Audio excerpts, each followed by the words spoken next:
Pondering God, Chapter 77, America, Walking on the Wild Side. In 1972, Lou Reed released the classic, Take a Walk on the Wild Side.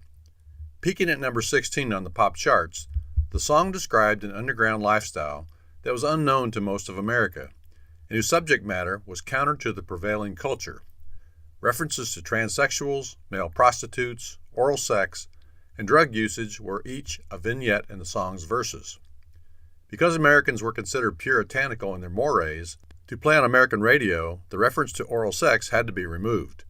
I've always enjoyed the tune, but found the lyrics disturbing.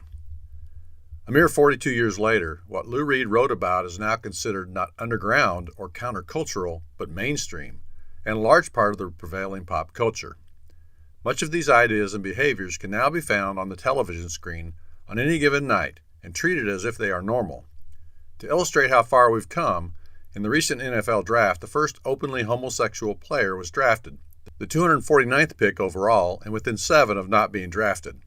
On draft weekend, the President of the United States called the young man to congratulate him. What made this young man so special that he would be honored with a call from the President when no other players were? Because he likes to have sexual intercourse with other men, he is celebrated and featured as a major news story throughout the mainstream press. I wonder if the number 1 pick feels slighted. I stated earlier that I find the lyrics to Lou Reed's song disturbing. I'm guessing when he penned the tune, Mr. Reed was hoping for just that effect. Because of my revelation, I now find myself out of the mainstream and clearly a part of the new counterculture. In a few short decades, I've gone from thinking like most people to having my thinking questioned. Mr. Dillon was prescient with his words. The times they are changing, and they continue to change day by day. Apparently, a man named Paul was even more prescient than Mr. Reed when in Romans chapter 1, verses 25 through 27, he wrote a couple of thousand years ago, "For they exchanged the truth of God for a lie, and worshipped and served the creature rather than the Creator, who is blessed forever. Amen. For this reason, God gave them over to degrading passions.